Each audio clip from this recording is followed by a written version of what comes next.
Alright guys, so today we are going to talk about gymnastics compression. This is a concept that is transferable to between most, if not all, gymnastics movements.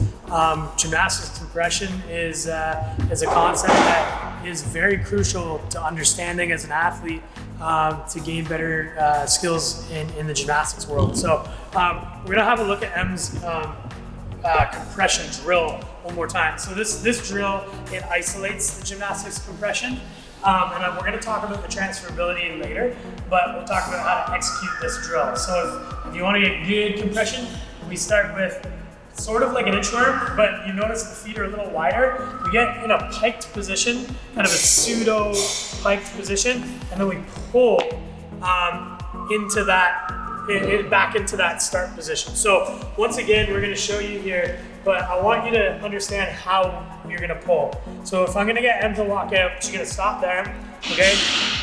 Draw a line from the hands straight up.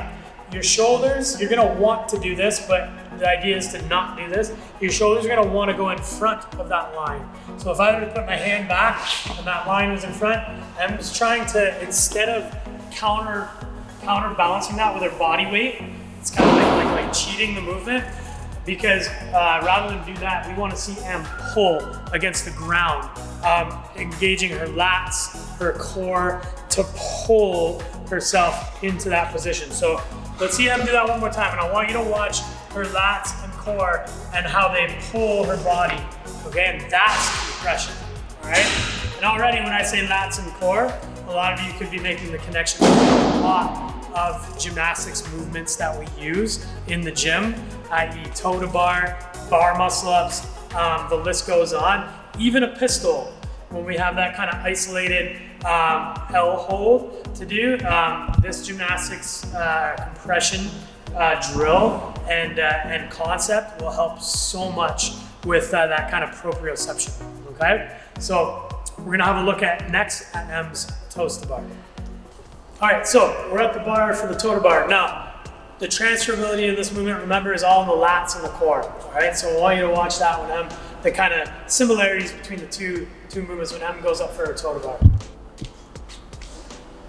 She's gonna start knuckles over the bar, engage through the shoulders, so the shoulders are active. Look at all that beautiful compression, long and tight, right? So that compression is like we see the basics of the compression in the toe to bar. Further, to see that work further, we're gonna see that in the bar muscle up. We're gonna see that, like we talked about, in the pistol. The transferability of that compression spills over into most gymnastics movements. So that drill is great, but we have a lot of compression drills that we use, like the inchworm and drills like that. So just want to reinforce that concept for you guys, so that you can either start incorporating that to get better at your gymnastics specifically, or you can kind of just have that awareness. And a lot of times athletes should be aware of the movements that they're doing and why they're doing those movements, so that they can buy into that transferability. All right, so just a little drill for you guys.